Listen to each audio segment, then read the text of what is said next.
I know that you'll go, my love, I think I'm yours. My dreams, like trees, I hope one day they'll grow. Buenos días, chicos. Vamos a dar nuestra segunda pequeña clase sobre el realismo y naturalismo europeo y hoy nos vamos a centrar en este movimiento o estos movimientos dentro de la literatura francesa. De hecho, podríamos decir que el realismo es un movimiento que podría considerarse que se inicia en Francia, ¿vale? Igual que el romanticismo llegó con un cierto retraso y no tuvo a lo mejor la virulencia que sí íbamos a encontrar en Inglaterra o Alemania. Con el realismo ocurre lo contrario. El realismo va a tener enseguida mucha fuerza en Francia, igual que también la va a tener en España. Recuerdo, por cierto, que la presentación la vais a encontrar en el Claremont. Bueno, como os digo, a Stendhal se le considera el querido dedicar tiempo realmente con su novela de rojo y negro. Él era una frase que decía algo así como que el novelista debería ser como una persona que ande paseándose por la calle con un espejo. Es decir, la novela debe retratar la sociedad tal como es, fielmente, como un espejo. Stendhal quedó huérfano de madre muy pequeño, pero ya de joven entró a formar parte del ejército napoleónico en Italia y eso le va a dar un conocimiento importante de Italia y también de otros países, porque va a ser bastante viajero, ¿vale? Y va a conocer diversos países. Entre las obras más importantes de Stendhal, como os decía, estarían Rojo y Negro y La Cartuja de Parma.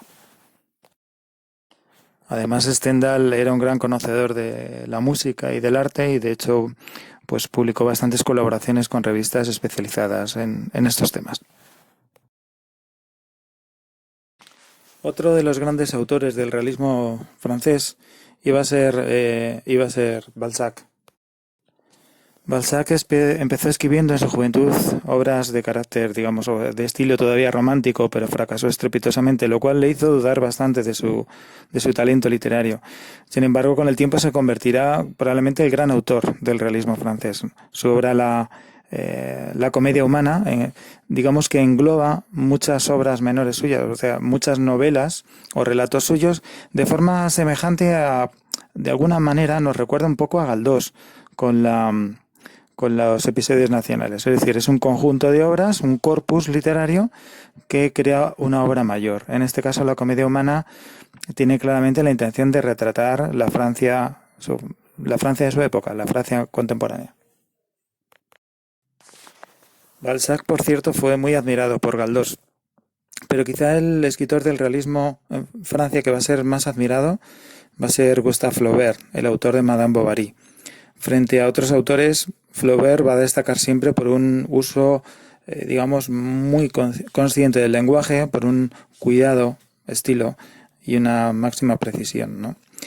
Fue uno de los autores que dentro del realismo más se preocuparon precisamente por el lenguaje. Y su Madame Bovary va a ser una obra fundamental dentro del siglo XIX, sobre todo también por la penetración psicológica en los personajes, en especial en el personaje femenino. Hay un autor español que seguramente os suene de cuarto y que este año estudiaréis un poco, Leopoldo Alas Clarín, el autor de La Regenta, que siempre se ha puesto muy en relación con Flaubert y su novela Madame Bovary. El realismo en Europa y en concreto en Francia va a derivar en algunos autores hacia una acentuación de los rasgos, digamos, más críticos hacia la sociedad, poniendo de relieve los aspectos más sórdidos de su propia sociedad, ¿no? Centrándose más que en la clase media, como hacían los realistas, en la clase, pues en los estratos más humildes y a veces rodeados de miseria de la sociedad de la revolución industrial, ¿no? En los mendigos, en los parados, en las prostitutas, etcétera. Ese movimiento que también se caracteriza por su ateísmo, por defender el ateísmo y el determinismo humano, es decir, que los seres humanos no somos libres, sino que nuestro entorno nos lleva a actuar bien o a actuar mal. Ese movimiento, repito, va a recibir el nombre de naturalismo y se considera a Zola, escrito Zola, su principal autor.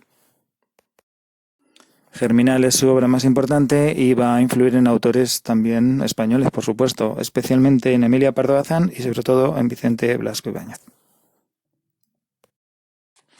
Junto a estas corrientes aparecen otras también bastante singulares, como la novela de Maupassant. Guy de Maupassant, curiosamente, bueno, pues conoció a Flaubert porque su madre y Flaubert eran amigos, ¿no? En el caso de Maupassant se sale un poco de los rasgos característicos del realismo, porque va a crear sobre todo relatos de terror, ¿no? Él era una persona con ciertos desequilibrios mentales y, bueno, de hecho acabó en un sanatorio psiquiátrico. Y sus relatos pues muchas veces nos reflejan ese mundo un poco atormentado y un poco, no sé, perturbador, ¿no? El Orla es uno de sus relatos más conocidos y lo tenéis en el cuaderno de textos de Literatura Universal. Cuando llegue el momento y me parezca y nos parezca a todos, pues os lo propondré para leer, ¿vale? Y por último, el último autor que me parece muy peculiar y que justamente es el que mejor vais a conocer este año es Julio Verne. Julio Verne no lo podemos considerar un autor propiamente realista, sino que más bien se le considera, como todos sabéis, el precursor de la literatura de ciencia ficción. Muchas de sus novelas pues han sido llevadas al cine desde sus inicios, desde que casi nace el séptimo arte con Georges Méliès, el cineasta francés, que quizás es el primero que filma películas con un contenido, digamos, narrativo. Pues desde el principio las novelas de Julio Verne, que provocaron una gran admiración entre el público, pues fueron llevadas al cine. En realidad Julio Verne había estudiado leyes, había estudiado derecho, pero su holgada situación económica y su interés por la literatura le va a llevar a crear un gran número de novelas, no sé si unas por lo menos 60 novelas, entre las cuales hay algunas muy famosas como Viaje al centro de la Tierra, El viaje a la Luna, 20.000 leguas de viaje submarino, que es la que estáis leyendo, La vuelta al mundo en 80 días, Las tribulaciones de un chino en China, etcétera. Como os digo, muchas han sido llevadas al cine a lo largo de toda la historia de este séptimo arte. Bueno, y aquí os dejo finalmente con algunas imágenes de una de las muchas versiones que se han hecho de 20.000 leguas de viaje submarino.